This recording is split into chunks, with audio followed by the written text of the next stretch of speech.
Ya, pertama mungkin saya akan respon dulu yang terkait tadi Pak Den Bagus ada sempat nge-up ya, kenapa masih banyak yang kena scam ataupun Ponzi seperti itu ya.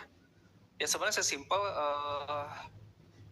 akan selalu ada pasar-pasar dan selalu banyak pasar yang lebih ingin hasil cepat dan besar, tapi nggak mau ngapa-ngapain ya. Jadi orang males pengen kaya itu banyak banget teman-teman. Dan nggak bisa dipungkiri pasar itu akan selalu ada. Makanya project-project scam ataupun project-project penipu itu nggak akan bisa dihabisin. Karena pasarnya ada dan besar banget gitu ya. Jadi emang balik ke masing-masing sih. Karena yang perlu kita sadari bahwa tidak ada yang instan Bapak Ibu sekalian.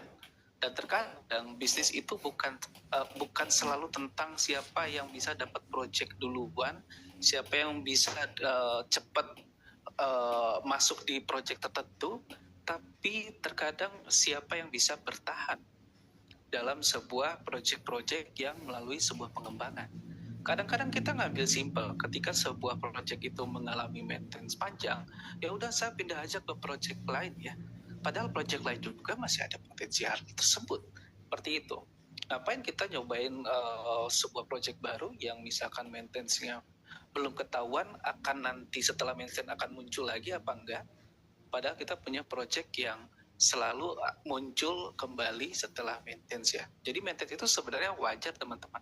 Kayak kita ngebangun perusahaan, terus perusahaannya tutup sementara ya, karena kita lagi dibangun dulu nih, perusahaannya nih lagi direnovasi, lagi perbaikan sistem dan lain-lain kayak gitu ya. Nah kadang-kadang ini yang menjadi tanda tanya nih, apakah kita akan bisa bertahan atau enggak. Kalau misalkan teman-teman Bapak Ibu sekalian belum pernah dapat project yang cepat masuk di awal, setidaknya coba bertahan di project-project yang panjang. Karena pemenang tidak selalu dari orang yang start duluan, tapi juga akan ada muncul pemenang yang karena bertahan lama. Ya, kalau pernah dengar kayak pembalap kelinci sama kura-kura ya, bahkan kura-kura bisa memenangi balapan dengan kelinci karena ketahanannya, bukan masalah kecepatannya. Dan ini yang perlu kita tingkatkan nih ya. Nah, tinggal sukses itu banyak jalannya. Ada jalan dengan kita dapat project duluan, ada yang kita dengan bertahan di project yang sudah terbukti tidak pernah gagal bayar kayak gitu ya.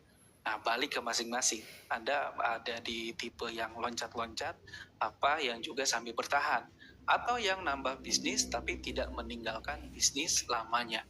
Itu masih oke sih, tapi saya sedih aja kalau misalkan teman-teman memutuskan untuk ngambil bisnis lain, tapi bisnis yang masih berjalan itu tidak dijalankan ya. Ingat loh, kita punya beban moral, kita punya tanggung jawab sama orang-orang yang sudah kita pasarkan. Tinggal kita maksimalkan aja sih ya.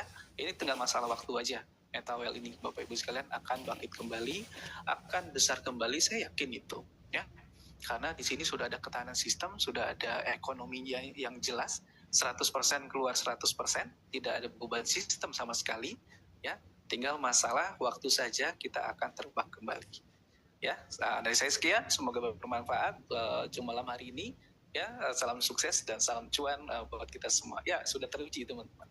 Ya, jangan muji-muji mulu. Oke, semangat ya. Sampai ketemu di Zoom minggu depan ya. Jumat malam semoga peserta akan semakin banyak.